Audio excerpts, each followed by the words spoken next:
What's the latest update on my zygote collection? Stay tuned to find out.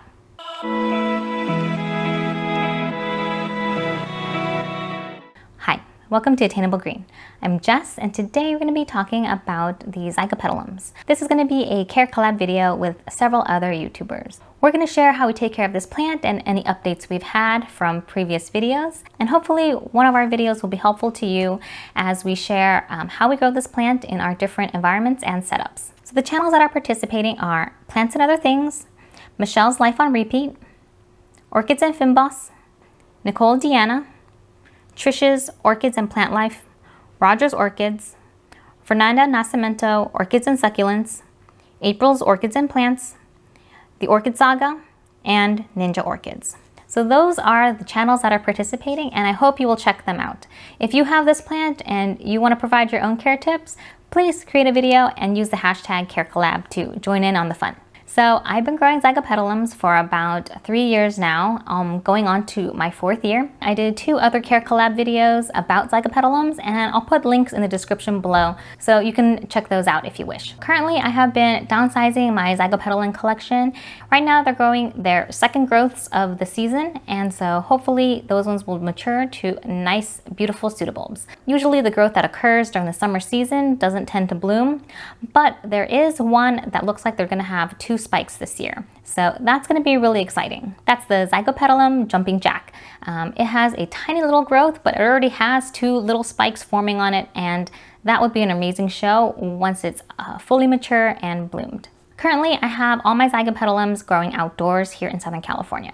I have them under 50% shade cloth currently, and I water them about 2 to 3 times a week. Right now, our temperatures are anywhere between 75 to 85 degrees Fahrenheit. So it is fairly warm, it's very sunny, and so I try to keep up and bump up the waterings for most of these plants. Half these plants are potted up in sphagnum moss, and half the plants are potted up in a mix of either bark or coconut husk. I'm still trialing to see which media does best for me, but because I know these plants dry out very fast and they're very thirsty during the summer season, I'm leaning more towards having a more sphagnum moss based mix. One of the biggest developments from my previous video is that the rescue Zygopetalum that I had has finally bloomed. This plant definitely suffered a lot because I was trialing how to take care of orchids with that plant, and I was excited. I wanted to divide it.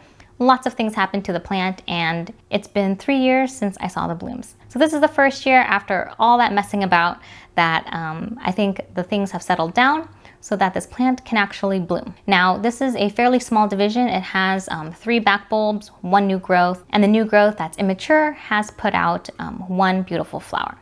Now, that is not a huge boast, but it is a huge sign of success for me.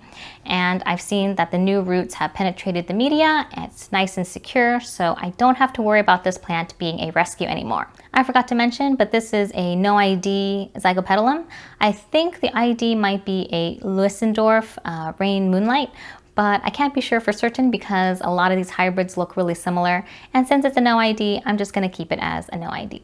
So the next exciting development is that I have used one of my Zygopetalums to create a seed pod, and I have started doing some flasking. So I took my Zygopetalum Adelaide Meadows hybrid and I selfed it, and it created a viable seed pod. So it took about 6 months for the pod to mature. One day I saw that the pod had split just a little bit, and I decided that I would snip it off the main plant and put it in a paper envelope. After that, it took me about 2 weeks before I can gather all my supplies, prepare the media, and then actually flask the seeds. I used the dry seed method to flask these seeds, and I put it in 5 mother flasks. So out of the 5 flasks, 1 was contaminated and 1 has some germination, and the other 3 kind of look pretty empty. The flask that does have germination, it's fairly low.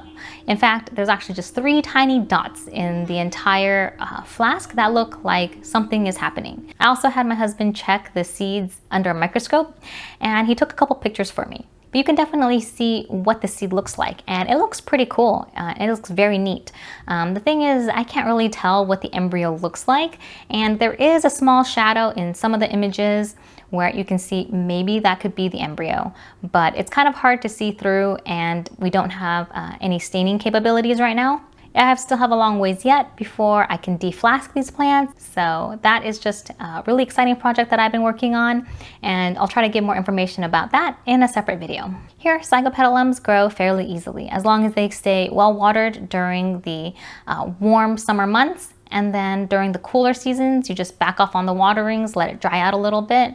It seems to hold up quite well. I think most literature say that zygopetalums are intermediate to slightly cool growers, but maybe for me, with the plants that I have, the specific hybrids, they seem to do fine in higher temperatures as well. Here in Southern California, we get several 100-degree days, and that's not very uncommon. And in fact, it'll probably be more common in the future.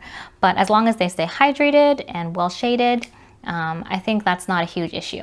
Of course, I find that they grow the best during the fall and spring season.